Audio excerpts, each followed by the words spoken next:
Hello, this is Earl Nightingale, and this recording, The Magic Word, is the first of 12 you'll receive in this series titled How You Can Lead the Field in the Modern World.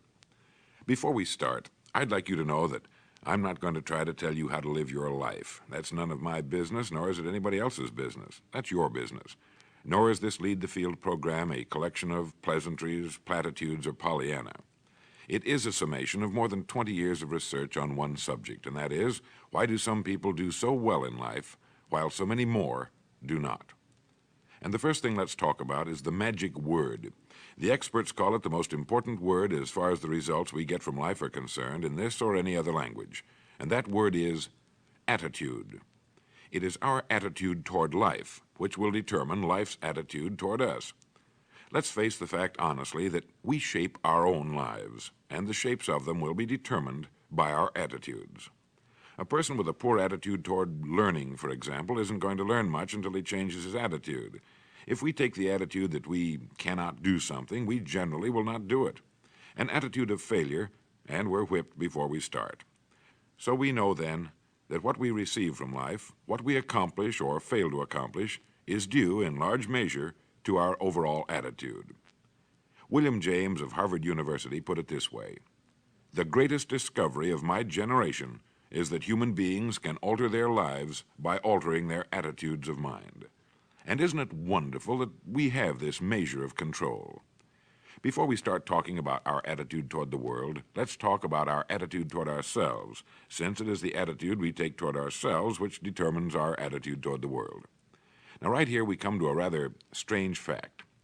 We're so familiar with ourselves, we tend to take ourselves for granted. We tend to minimize the things we can accomplish, the goals we can reach, and for some equally strange reason, believe others can accomplish things in our field which we cannot.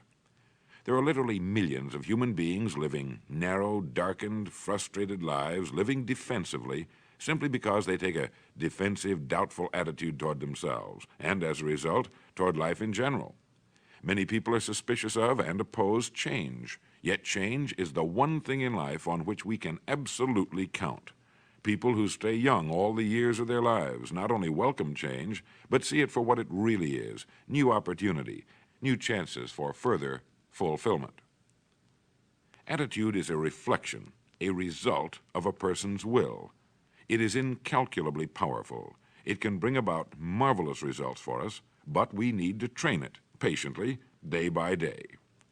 Now let's talk about the attitudes of people who are successful, the top 5% of the people who go sailing through life from one success to another and who, even when they fail at something, shrug it off and head right out again. No matter who the person is or what he does, men and women in sales, business executives, people in all the professions, wives and mothers, students, top people in the armed forces, public servants, men and women in the service of religion, working men and women in all fields of endeavor, wherever you find a person doing an outstanding job and getting outstanding results, you will find a person with the right kind of attitude. These people take the attitude toward themselves that they can accomplish what they set out to accomplish, that there's no good reason on earth why they can't be competent, successful. They have a healthy attitude toward themselves and, as a result, toward life and the things they want to accomplish. And because of this, they achieve some remarkable things, and they come to be called successful, outstanding, brilliant, lucky, and a lot of other things. They're quite frequently no more brilliant or outstanding than the majority of the people by whom they're surrounded. But they did develop the right attitude, and they found their accomplishments not too difficult, and many times surprisingly easy, simply because it seems that so few are really trying, really believe in themselves. Successful people come in all shapes and sizes and in widely varying degrees of intelligence, background, and so on. But they all have one thing in common. They expect more good out of life than bad. They expect to succeed more than they fail. If you want something worthwhile, take the attitude that there are a lot more reasons why you can have it than there are that you cannot, and set out to earn it. Go after it, work at it, ask for it, and 9 times out of 10, you'll get it. Our environment is really a mirror of our mental attitude. If we don't like our environment, we have to change our attitude first. Now, the world plays no favorites. It's impersonal. It doesn't care whether we change or not.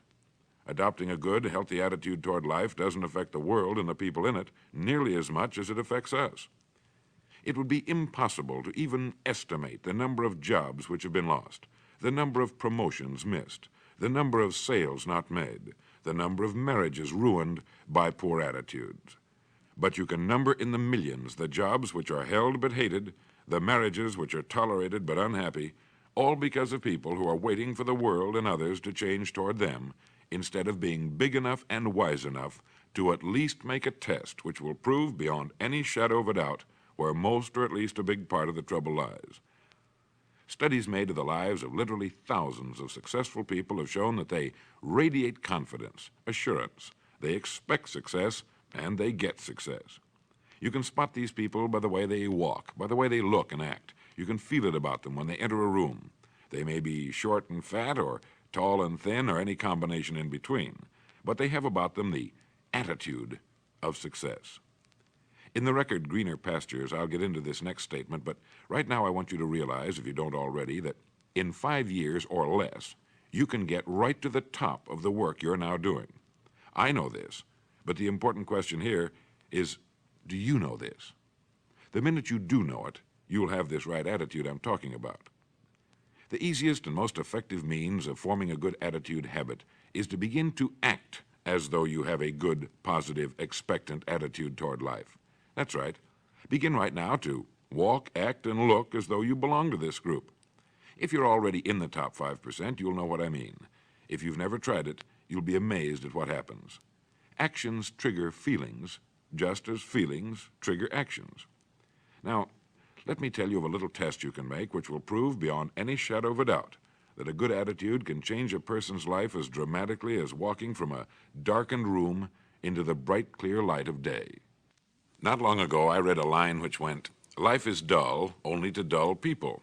This is true, but it also could have read, "Life is interesting only to interesting people," or "Life is successful only to successful people." Now, what I'm trying to say is that you must first become, mentally, from an attitude standpoint, that which you wish to achieve. A famous restaurateur was being interviewed by a reporter who asked, "When did you become successful?" He replied, "I was successful when I was sleeping on park benches, because I knew what I wanted to do and that I would do it." In short, his attitude had been one of success, of expecting success, long before the material, the tangible rewards of success had been earned. We'll get into this particular phase of Lead the Field in record number 3, A Worthy Destination. But for now, remember that a person must act, look, and because of these things, feel successful before the success he seeks can come. Chances are you know people who seem to be what others call lucky. All kinds of good and wonderful things seem to happen to them, and they give the impression of happily sailing through life, having a wonderful time, and getting more accomplished in a year than most people do in 5. This has been figured out fairly scientifically, and if anyone will conscientiously go about the test I'm going to recommend, and stay with it every day for the next 30 days without fail, that person can join this small, happy, and extremely productive group of people. He'll find himself becoming lucky, as they say, and most of his problems will pretty well take care of themselves. Of this you can be sure. The results will be nothing short of amazing. Now, it makes no difference how good a person's attitude has been in the past. Anything can be improved upon, and it's the small refinements upon something already good that makes it great. So here's the test. For the next 30 days, act toward the world, everything and everyone with whom you come in contact, with the attitude which represents the kind of results you want to achieve. That is, if the result you want is more success in what you're doing, act as though you are already in possession of the success you seek. If you want others to treat you with admiration and respect, treat others with admiration and respect first. Have you ever stopped to think of this? Every human being on earth is the most important human being on earth as far as he or she is concerned. You may never get anyone to admit it, but it's a fact. So for the next 30 days, treat every person with whom you come in contact as the most important person on earth, remembering as you do so that as far as that person is concerned, he is. Now, the reason I say treat everyone in this fashion is mainly because this is the way human beings ought to treat each other, and because it will help you form a habit that will bring you amazing and delightful results for the rest of your life. Have you ever noticed that the higher you go in any organization of value, the nicer the people seem to become? You see, the bigger the person, the easier it is to talk to him, to get along with him, to do business with him. Do you know why? It's because he's got a good attitude, and people with the best attitudes just naturally gravitate toward the top. So for 30 days, act toward others and the world at large in exactly the same manner you want the world and others to act toward you. Treat your wife or husband as the person he or she really is, the most important person in your life, and the same with the children. Carry out into the world each morning for 30 days the kind of attitude you would have if you were the most successful human being on earth. And notice how it quickly develops into an habitual attitude. When a person does this, he should realize he has already placed himself on the road to what he seeks. He is right now in the top 5% of the people in this or any other country. He has prepared the ground and planted the seed. He has made of himself a magnet, an embodiment of that which he seeks.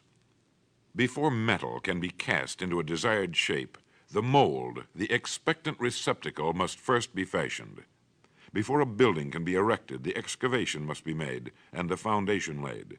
And before a person can achieve the kind of life he wants, he must become that kind of individual. He must think, act, talk, walk, and conduct himself in all of his affairs as would the person he wishes to become.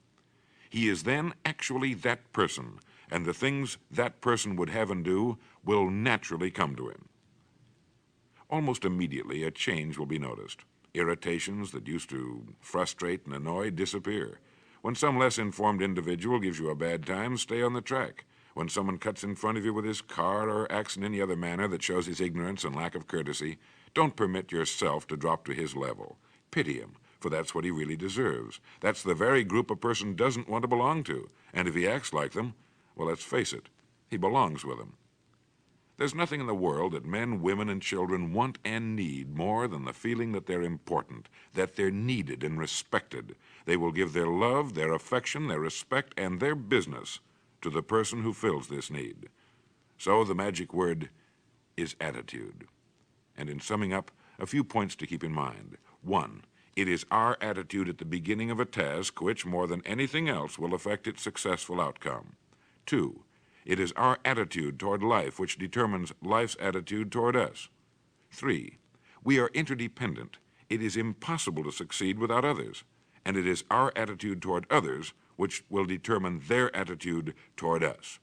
4, before a person can achieve the kind of life he wants, he must become that kind of individual. He must think, act, talk, walk, and conduct himself in all of his affairs as would the person he wishes to become.